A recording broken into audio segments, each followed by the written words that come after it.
Nie ma przypadków podobno, ale przypadek mój sprawił, że spotkałem się z Haberfeldami w 90 latach na rynku. Faktycznie to było przypadkowe spotkanie, dlatego że spacerując sobie po Oświęcimiu zawsze noszę przy sobie jakieś stare zdjęcia, ponieważ porównuję budynki, których nie ma, które były, które są z obecnymi. I takie poszukiwania prowadziłem właśnie w latach 90., chodząc sobie po rynku. W pewnym momencie widzę, podjeżdża taksówka na krakowskich rejestracjach. No wiadomo, że w Oświęcimiu jak podjeżdża taksówka na krakowskich rejestracjach, no to nie jest mieszkaniec, tylko turysta. Starsza pani z jakimś panem w średnim wieku. Podejrzewałem od razu, że to była mieszkanka miasta naszego tutaj Oświęcimia. Taksówka odjechała w pewnym momencie. Ta starsza pani, idąc z tym mężczyzną po rynku, opowiada różne historie. Ja jednak, nie znając angielskiego, bo mówili po angielsku, starałem się przybliżyć do nich i podsłuchać, o czym oni mówią. Za każdym razem, kiedy się przybliżałem do nich, żeby posłuchać, ta pani na mnie patrzy tak dziwnie troszeczkę.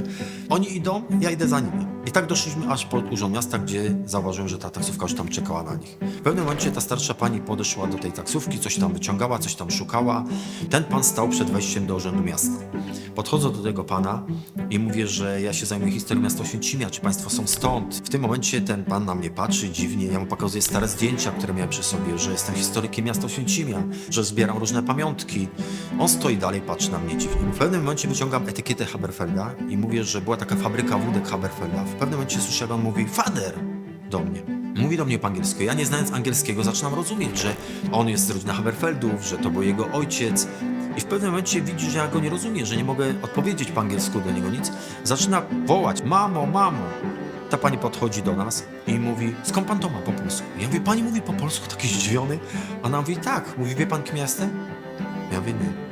Jestem Felicja Haberfeld. Mój mąż był producentem tych wódek." "Skąd pan to ma?" Ja mówię: "Ja mam więcej pamiątek, więcej zebrałem, byłem na strychu u was w piwnicy, pozabierałem to, zabezpieczyłem."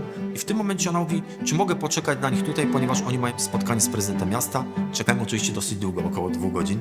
Miało być tylko kwadrans.